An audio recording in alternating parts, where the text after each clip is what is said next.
Hi நண்பர்கள் அனைவருக்கும் வணக்கம். இன்னைக்கு நம்ம எதை பற்றி பேச போகிறோம் அப்படின்னு சொன்னால், எல்லா வீடியோவும் ஃபேஸ்புக்கு, வாட்ஸ்அப்பு, ட்விட்டர், இன்ஸ்டாகிராம் அப்படின்னு சொல்லிட்டு எந்த பக்கம் போனாலும் ஒரே வீடியோஸ் தான் அதிகமாக ஷேர் ஆகிட்டு இருக்கு. எந்த பக்கம் பார்த்தாலும். அது மட்டும் இல்லாமல் நண்பர்களை வந்து வாட்ஸ்அப்பு ஸ்டேட்டஸில் பார்த்தா கூட அந்த வீடியோஸ் தான் போயிட்டு இருக்கு. அப்படி ஒவ்வொரு வீட்லேயும் யாராவது ஒருத்தராவது இதை பற்றி பேசியிருப்பாங்க.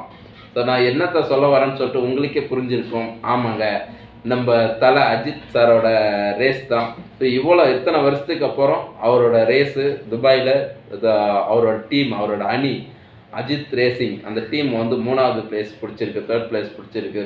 வேற லெவலு.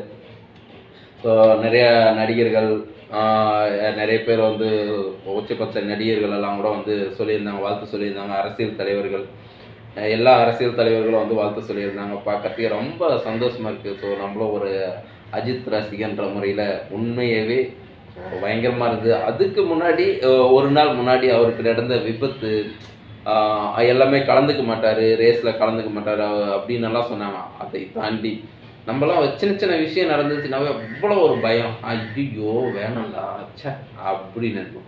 ஆனால் அசால்ட்டாக அந்த விபத்தை பார்க்கணும். அப்படி சொயிலுது காரு, அசால்ட்டாக இறங்கி வெளியே வந்து அடுத்த கட்ட மூமெண்ட்டு.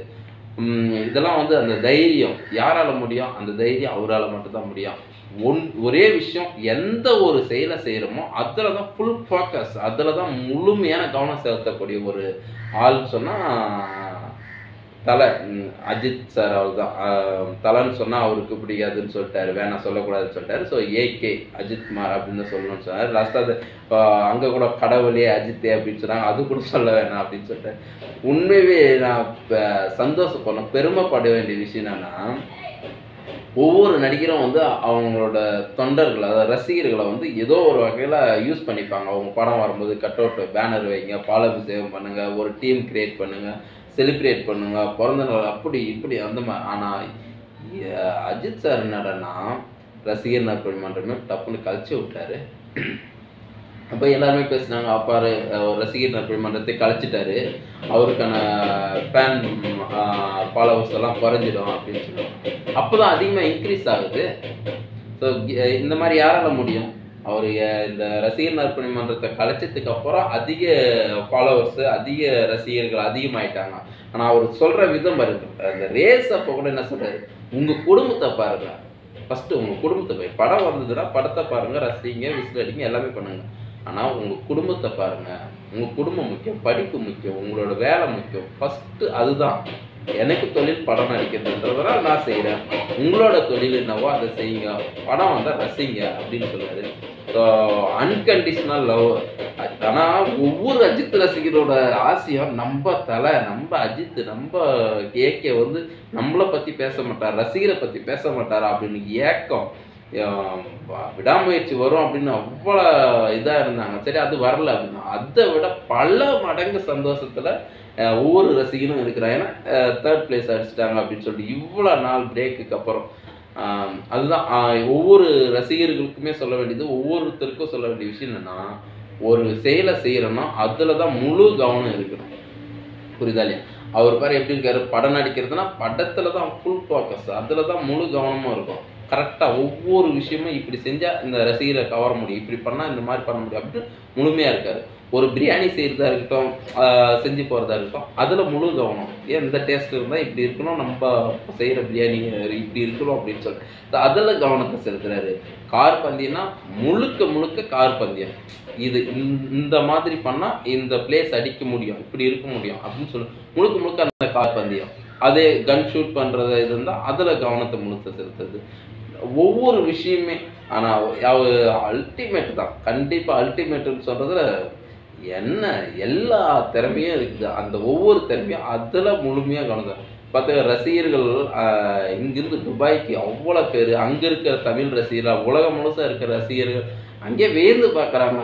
இந்த கமெண்ட்ரி பண்ணுறவங்கள, அப்பா என்ன யார் அந்த டிரைவர், எதுக்காக இவ்வளோ பேர் வராங்க அப்படின்ற அளவுக்கு போயிடுச்சு. ஸோ வேறு லெவலு. இந்தியாவுக்கு ஒரு பெருமை, கண்டிப்பாக எவ்வளோ ஒரு பெருமை.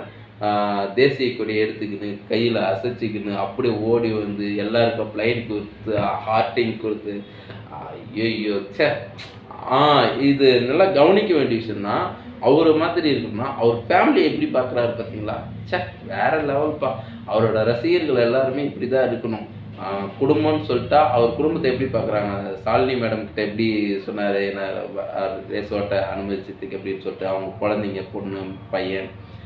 அப்புறம் அங்கே பார்த்தேன் மாதவன் சார் எல்லாம் வந்தாரு, டைரக்டர் எல்லாம் வந்திருந்தாங்க. ஸோ அந்த மாதிரி தான் அவர் குடும்பம்னா எப்படி பார்க்குறாரு, அதே மாதிரி தொழிலை எப்படி பார்க்குறாரு, அவரோட ஃபேஷனை எப்படி பார்க்குறாரு, ஒவ்வொரு விஷயத்தையும் பிரித்து பார்க்குறாரு. எது எப்போ பார்க்கணுமோ அதை முழு கவனத்தோடு பார்க்குறாரு. அதனால் வெற்றி அடைகிறார்.